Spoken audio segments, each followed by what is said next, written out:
Among the 100 biggest cities in the United States, Orlando, Florida ranks 86th on the list. This presentation will chronicle Orlando's growth from the 1600s to the future vision of the City Beautiful. During the commercial period, Orlando was called Jernigan. Jernigan was a tiny settlement centered around a fort that the U.S. Army built as a defense from Native Americans during the Seminole Wars. For the majority of the commercial period, Orlando as a city did not exist. While there were some settlers in the area, they did not relatively come in large numbers until 1850, which was after the conclusion of the Third Seminole War. During the industrial period, specifically in 1875, Orlando was officially incorporated as a city. During the industrial period, Orlando was primarily an agricultural city. Not surprisingly, citrus was a major crop, but so too were cattle and cotton.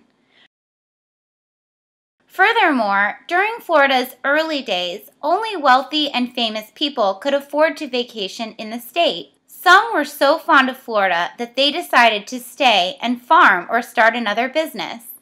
Henry Flagler was one of those people who fell in love with the Sunshine State, and he decided to invest in Florida after a visit in 1883. He began to invest his wealth by building hotels and railroads in Florida. As the railroads grew, it was easier for people to travel to Florida. By 1890, the railways were completed and travel to Florida was made easy for people as far away as New York. When people tell the story of Orlando's stunning transformation from swamp and sinkhole to the 21st century metropolis, they begin inevitably with the man and the mouse. October 1st, 1971 was a signal day in the history of Central Florida and the city of Orlando, as it was the day Walt Disney World opened. Once Disney World opened, Orange County and its principal city, Orlando, were transformed, more or less instantly, from a regional backwater economy based largely on citrus, cotton, and cattle into a major national and international tourist destination. Today, nearly 50 million people visit one of the Disney theme parks each year. With total employment near 66,000 employees, Walt Disney World in Orlando is the largest single-site employer in the United States. While Disney World is not in the city limits of Orlando, it has impacted the city in major ways. Orlando is a tourism and service-based economy. Currently, there are efforts underway to diversify the economy. As the city of Orlando grows, its problems grow too. Most people work in low-paid service jobs. These include people who work for Disney World itself and other people who work in the tourist industry, in hotels, restaurants, tourist shops, and other tourist attractions. Orlando has spread further and further into the surrounding countryside as developers look for cheaper land.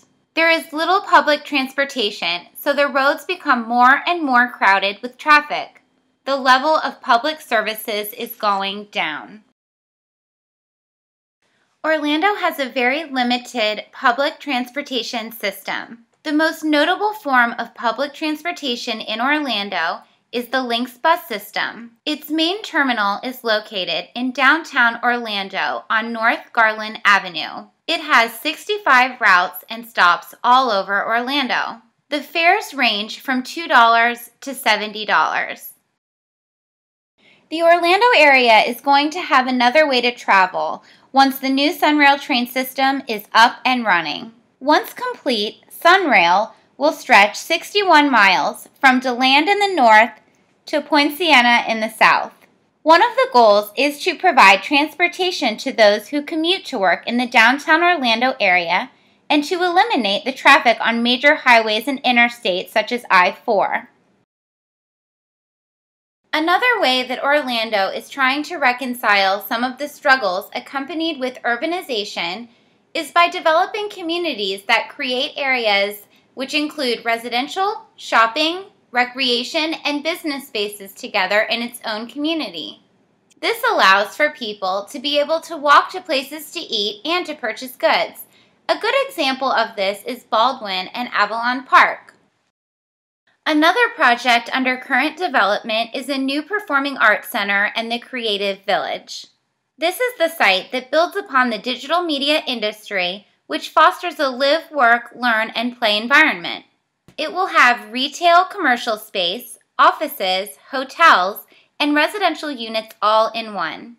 Not only does UCF have their digital design campus downtown, but Orlando is also home to many companies that use this type of art, like EA Sports. Richard Florida, a prominent economist, would identify this new strategy of bringing technological jobs to Orlando as a way to bring in the creative class. As late as 1980, depending on which statistics you read, between 10 to 12 to 15% of the workforce in the advanced countries worked in the creative sector of the economy. Since 1980 and today, we have seen a fundamental economic shift. In the United States alone, more than 20 million new jobs were created in that creative sector of the economy. Today, in the United States, roughly a third of the workforce, a third of all workers, work in that creative sector of the economy. Science, technology, innovation, entrepreneurship, arts, culture, design, and entertainment. And the professions, law, healthcare, education, and the rest. Cities and towns grow in patterns that are partly the result of individual decisions, often based on economic considerations, and partly the result of planning. As we see the city of Orlando reaching to diversify its economy, the impact these changes will have on urban life are yet to be seen.